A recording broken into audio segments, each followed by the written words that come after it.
दंड की बात सुनकर महारानी कयाधु अत्यधिक घबराई हुई हैं और दूसरी ओर बैकुंठ लोक में मां लक्ष्मी भी बहुत गंभीर मुद्रा में हैं। वो भगवान विष्णु के ध्यान से वापस आने की प्रतीक्षा कर रही हैं। भगवान विष्णु के ध्यान से वापस आते ही मां लक्ष्मी अपने सवालों का पिटारा लेकर उनके सामने खड़ी हो जाती हैं। मां लक्ष्मी व्याकुलता से पूछती हैं, ये हिरण्यकश्यप कितना क्रूर है। वो अपने ही पुत्र को दंड देने की बात कर रहा है। कोई पिता ऐसा कैसे कर सकता है। और बेचारी कयाधु अभी बस दंड की बात सुनकर ही कितनी व्याकुल हो रही है। भगवान विष्णु मुस्कुराते हुए कहते हैं, हे देवी, मुझे कयाधु की व्याकुलता के साथ साथ आपकी व्याकुलता भी दिख रही है। आप मेरे परम भक्त प्रहलाद के लिए कितनी चिंतित हैं, मुझे दिख रहा है। लेकिन ऐसी स्थिति में संयम से काम लेना चाहिए और जो समय चक्र दिख रहा है उसे समझना चाहिए।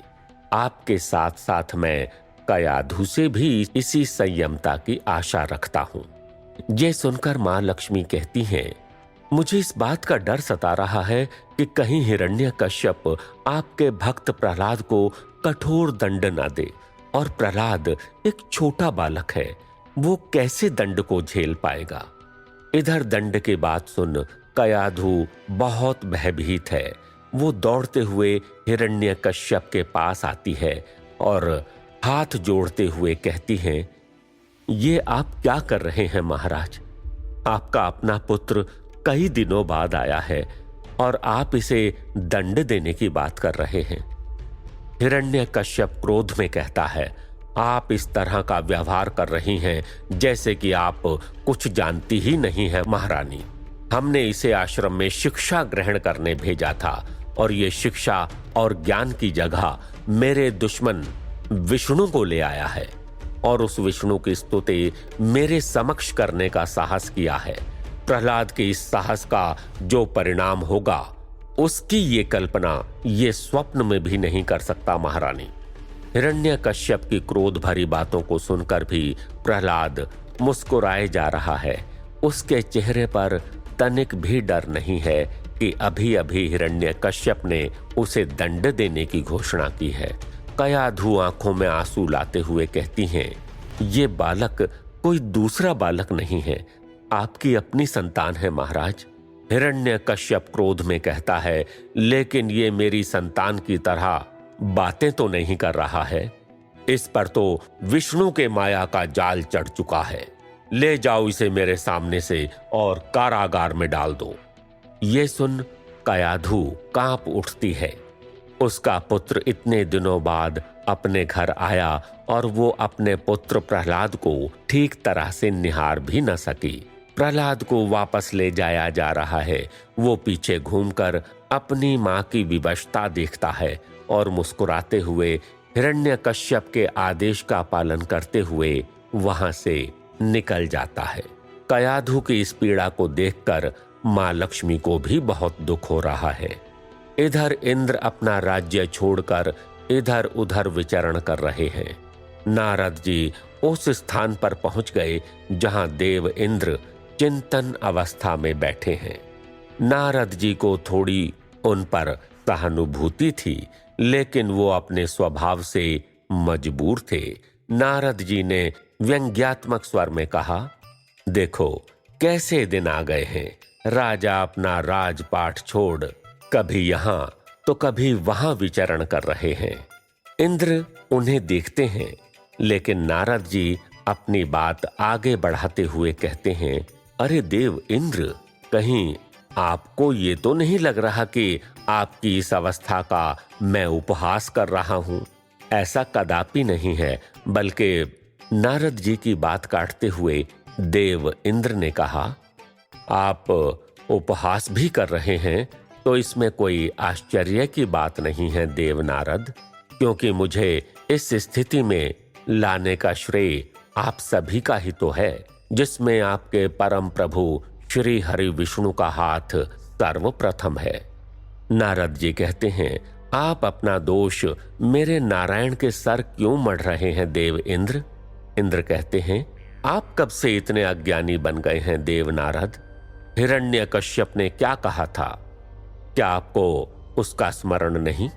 उसने कहा था उसकी शत्रुता हमसे नहीं, श्री भगवान विष्णु से है, हम तो बस प्यादे ही हैं। ये सुनकर नारद जी उन्हें बताते हैं, देव इंद्र, एक तो श्री भगवान हम सभी की रक्षा करते हैं, और फिर जब हमारे किसी अपराध से हमें किसी प्रकार की हानि हो जाए तो हम उन्हें ही अपराधी घोषित करते हैं। और आपके लिए तो ये हमेशा से बहुत आसान ही रहा है देव इंद्र, आप सदैव यही करते आए हैं। फिर भी आप समय आने पर अपनी बुद्धि और मर्यादा को अपने सिंहासन में रख मनमानी कर बैठते हैं। मैं यहाँ आपको उदास देखकर प्रकट हुआ था, श्री हरि नारायण की उपेक्षा सुनने नहीं आया था। चलता हूं, कल्याण भवतु। देव इंद्र को लगता है शायद उन्होंने कुछ अनुचित ही कह दिया। वो नारद जी को रोकने का प्रयास करते हैं, लेकिन उस समय नारद जी श्री नारायण का जाप करते हुए अंतर ध्यान हो जाते हैं। देव इंद्र और भी ज्यादा चिंतित हो जाते हैं। कुछ दिन बीत गए।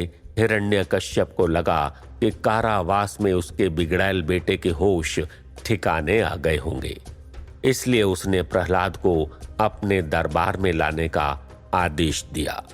प्रहलाद सैनिकों के साथ हिरण्यकश्यप की सभा में आता है। इतने दिनों बाद प्रहलाद को देख हिरण्यकश्यप के अंदर पिता जाग जाता है। वो अपने राजसी सिंहासन से उठकर दौड़ते हुए सिर्फ एक पिता की तरह प्रहलाद के पास आता है और प्रेम से उसके चेहरे को स्पर्श करते हुए कहता है, पुत्र, तुम्हें भूख लग गई होगी ना?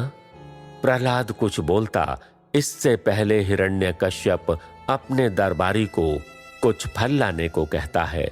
कुछ ही क्षणों में प्रहलाद के आसपास फलों का ढेर लग जाता है।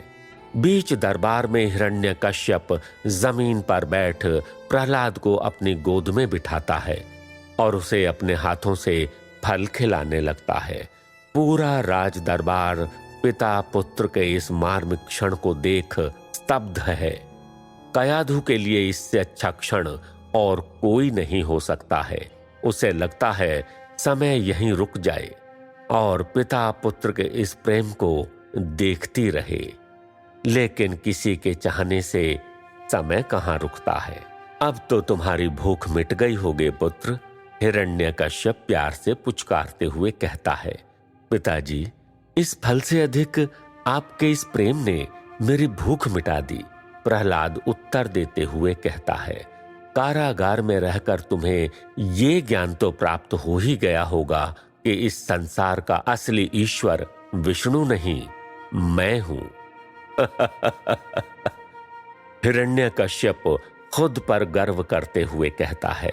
प्रहलाद मुस्कुराते हुए जवाब देता है, अगर आपका आदेश हो तो मैं अपना कुछ ज्ञान आपसे और यहाँ उपस्थित सभी महानुभावों से साझा करना चाहता हूँ। हिरण्यकश्यप प्रहलाद के माथे को चूमता हुआ कहता है, अवश्य पुत्र। प्रहलाद पहले अपनी माता, फिर पिता हिरण्यकश्यप और फिर सारी सभा को प्रणाम करता है। इसके बाद प्रहलाद एक कथा वाचन शुरू करता है और कहता है, जिनसे प्रधान और पुरुष और ये चर अचर जगत उत्पन्न हुआ है, जो इस सकल सृष्टि के कारण है, उन श्री विष्णु की ही एक कथा को मैं आप सभी को सुनाना चाहता हूँ। प्रहलाद हाथ जोड़ते हुए आंखें बंद कर भगवान विष्णु का स्मरण कर कहता है, श्री हरि विष्णु हम पर प्रसन्न हो। और श्री हरि विष्णु का नाम सुनते ही कुछ क्षण पहले हिरण्यकश्यप के चेहरे पर जो प्रसन्नता आई थी वो ओझल हो जाती है। पूरी सभा आश्चर्यचकित है और कयाधु को तो मानो सांप सूंघ गया है। हिरण्यकश्यप का चेहरा क्रोध से लाल हो जाता है। उसकी आंखों से जैसे अग्नि की तरह ज्वाला बरस रही है। ऐसा मालूम होता है। क्रोध में अपनी मुट्ठी मसलते हुए हिरण्यकश्यप सिंहासन से उठ खड़ा होता है और प्रहलाद पर गुस्से से चिल्लाते हुए कहता है, चुप हो जाओ दुष्ट बालक, तुमने हमारे प्रेम का तनिक भी मान नहीं रखा और फिर से वही हिम्मत कि तुम हमारे सामने हमारे शत्रु विष्णु का गुणगान करने लगे। पिछली बार तुम्हारी माता के कहने पर हमने तुम पे दया कर कारागार से निकाला था, लेकिन इस बार नहीं। तुम अब किसी भी प्रकार से क्षमा या दया करने के प्रार्थी नहीं, बल्कि अब तुम सिर्फ दंड के पात्र हो। हिरण्यकश्यप की भयंकर आवाज सुनकर महारानी कयाधु भरे दरबार में लड़खड़ा जाती हैं और महाराज हिरण्यकश्यप को पुत्र प्रहलाद पर क्रोध करता देख फिर से दुविधा में पड़ जाती हैं। हिरण्यकश्यप अपने सैनिकों को आदेश देते हुए कहता है, ये एक हठी और मूर्ख बालक है। इस दुस्साहस करने वाले बालक को अभी इसी वक्त यहां से ले जाकर काल कोठरी में डाल दो। इसे ना एक अन्न का दाना देना है, ना ही पानी। जब भूख प्यास से व्याकुल होगा तब इसकी ये भक्ति अपने आप ही खत्म हो जाएगी। ये प्रहलाद मेरे कुल के लिए अभिशाप लेकर जन्मा है। इसे एक क्षण के लिए मैं अपनी आंखों के सामने बर्दाश्त नहीं कर सकता। इसे बंद कर दो और इससे किसी को मिलने की अनुमति नहीं दी जाएगी। अब मैं देखता हूं कैसे ये अन्न जल के बिना अपने उस विष्णु का जाप कर पाएगा। हिरण्यकश्यप के आदेश से पूरा दरबार आश्चर्य में है कि नन्हे बालक को काल कोठरी। कयाधु को इस समय ऐसा लग रहा है कि अब वो किसी भी तरह प्रहलाद को बचाने में असमर्थ है। वो लाचार सी हो गई है। उसे विश्वास ही नहीं हो पा रहा है कि उसने जो कुछ सुना वो सब सत्य है। उसे ये एक बुरा सपना सा लग रहा है, लेकिन जो है वो तो उसकी खुली आंखों के सामने ही हो रहा है।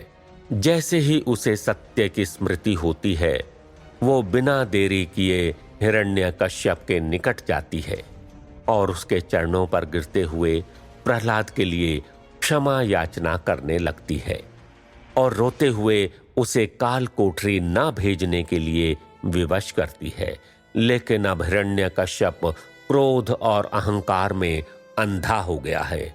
एक मां की ममता का निवेदन आज हिरण्यकश्यप के सामने निरर्थक है, परंतु इस दंड को भी प्रहलाद मुस्कुराकर स्वीकार करता है और कहता है, मैं आपके इस आदेश का भी पालन करूंगा और आपके दंड को स्वीकार करूंगा। इधर वैकुंठ में बैठे श्री हरि विष्णु बालक प्रहलाद के मुख से ऐसे वचन सुनकर बहुत प्रसन्न हो रहे हैं, परंतु मां लक्ष्मी आज तो अति व्याकुल दिख रही हैं। वो भगवान विष्णु की तरफ देखते हुए कहती हैं, आप देख रहे हैं कयाधु की दशा, कैसे बिलख रही है वो। एक माता पर ये कैसा अत्याचार है जो उसकी आंखों के सामने उसके पुत्र को काल कोठरी में डालने की बात की जा रही है। क्या उसकी ममता का कोई मोल नहीं उस दुरात्मा हिरण्यकश्यप के सामने? और प्रहलाद तो आपका परम भक्त है ना, आप कुछ नहीं करेंगे उसके लिए? कुछ तो करिए आप। भगवान विष्णु मुस्कुराते हैं और कहते हैं, देवी, प्रहलाद को मेरे प्रति अपनी भक्ति की अभी और परीक्षा देनी है। आपकी तरह मैं भी बस यही चाहता हूं कि उसकी ये कठिन तपस्या जल्द पूरी हो और मैं अपने भक्त से मिल सकूं। आखिर प्रहलाद को उसकी भक्ति की इतनी परीक्षा क्यों देनी पड़ रही है? क्या इसका संबंध उसके पिछले जन्म से है? भगवान विष्णु उसकी रक्षा करने में विलंब क्यों कर रहे हैं? क्या उन्हें इस छोटे बच्चे पर दया नहीं आ रही? जानने के लिए सुनिए भगवान विष्णु की मोक्ष देने वाली कथा, विष्णु पुराण।